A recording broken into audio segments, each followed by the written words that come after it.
Happy Wednesday, everyone. I hope you had a fantastic holiday weekend. I'm so sorry I've been away for so long. I've been covering some really awesome stuff for IGN that I cannot wait for everyone to see. But for now, back to the news. I'm Stella Chung, and in today's fix, Grand Theft Auto 5 is back on Xbox Game Pass today. Microsoft may have revealed a new PlayStation model releasing later this year.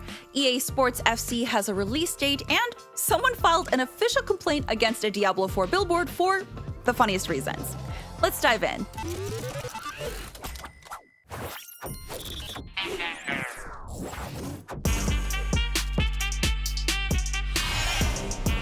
Microsoft just announced that Grand Theft Auto 5 is returning to Xbox Game Pass today. In an Xbox Wire post, Microsoft showcased the next group of games arriving on Game Pass, which includes a stack of DLC for previously released games, including Forza Horizon 5's Barbie DLC, FIFA 23's Women World Cup DLC, Sniper Elite 5's Kraken Awakes DLC, and the Battle of Zhongyuan expansion for Wolong Fallen Dynasty. They also reminded us that Exoprimal is hitting the service July 15th, in case anyone forgot about that one game.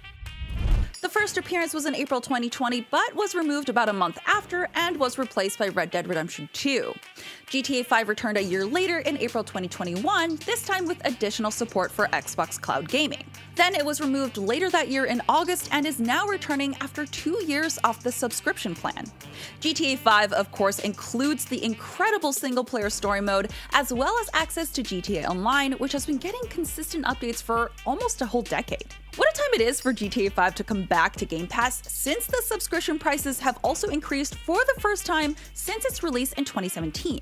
Starting tomorrow, July 6th, Xbox Game Pass Ultimate will cost $16.99 a month instead of $14.99, and the regular Xbox Game Pass for consoles will cost $10.99 a month, $1 more than what it originally was.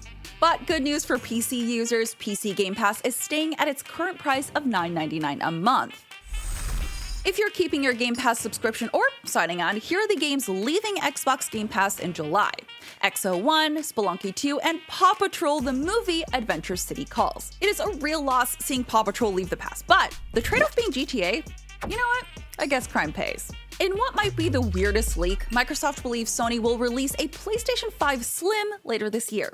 This statement from Microsoft came from a court document that was released as part of the Federal Trade Commission versus Microsoft trial to determine the fate of the proposed $69 billion, nice, buyout of Activision Blizzard. In this document, there was a paragraph on price in which Microsoft was attempting to convince Judge Jacqueline Scott Corley the Nintendo Switch should be seen in the same competitive market as the Xbox Series and the PlayStation 5. In the final sentence in this paragraph, Microsoft states, PlayStation likewise sells a less expensive digital edition for $399.99 and is expected to release a PlayStation 5 Slim later this year at the same reduced price point.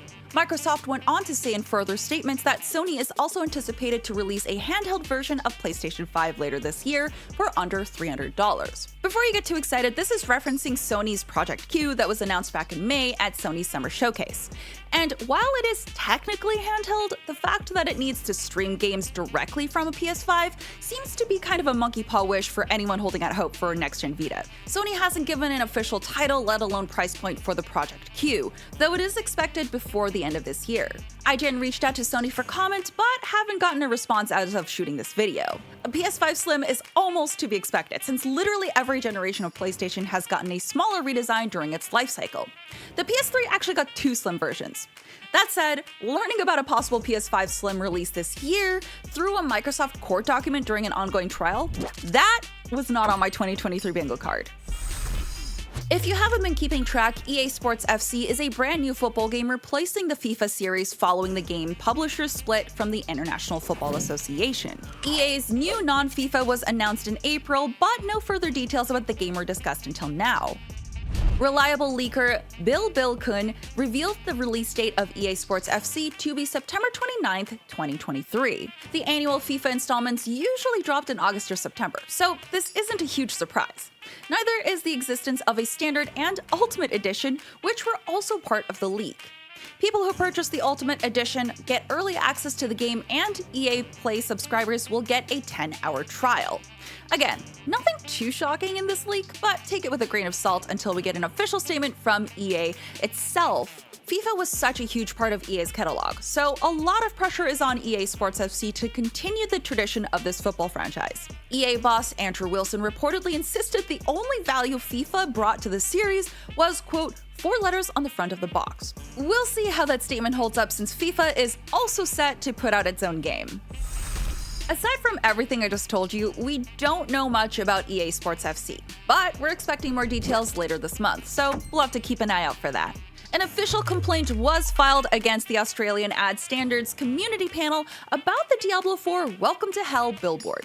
Okay, sure, Scary Devil Lady and the old HE double hockey sticks seems like it might lead to some pearl clutching, but get this, the complaint accused the ad of bringing back memories of the hell of the 2-year COVID lockdown. The complaint also accused the ad of offending Christians and Catholics by, quote, promoting evil and satanic paraphernalia. Okay, well, duh. It's a game that's literally synonymous with the devil and has a release date as close to the number of the beast as logically possible. But the lockdown part? Okay, COVID sucked, but how does a picture of a scary devil lady remind you of being stuck inside, having birthday parties over Zoom, wearing sweatpants for 3 days straight, and learning how to bake bread? The rest of the complaint is pretty predictable, claiming the game and a picture of the devil are offensive to me as a Christian. The imagery is also inappropriate for my children to see and has already given them nightmares. First of all, good. We should all fear Lilith from Diablo. Second, Australia is home to huntsman spiders, box jellyfish, saltwater crocodiles, great white sharks, and it regularly catches on fire. Your children should already be having nightmares. The person who filed this complaint went on to say that as an adult of 43, I found it unsettling. Even as an adult, it brought back memories of the hell of the 2 years of lockdowns in Melbourne. The language and words used are not necessary to get across the message about the release of the game. Of course, the Ad Standards Community Panel dismissed the complaint through pointing out that the comma in the ad between hell and Melbourne specifies that the billboard isn't saying the city itself is hell, and that the ad doesn't contain violence, and the Ad Standards Community Panel compared Lilith to Disney's Maleficent as an iconic figure and also reminded the complainer about Melbourne Australian rules football club named the Demons. The lesson here, if you want to take down Lilith, you better be willing to put your entire soul into it. Also, if you make an official complaint about a video game billboard being too scary, you're embarrassing your whole family. Are you excited GTA 5 is back on Game Pass? And are you going to be buying a PS5 Slim if it comes out? Let us know. I'm Stella Chung, and now that you're all caught up on the news, check out our fun video on Kerbal Space Program 2 devs building a Korok launching device in Tears of the Kingdom. Don't forget to follow us on social media, subscribe to our YouTube, and The Fix on Snapchat. Keep on gaming, and I'll see you next time.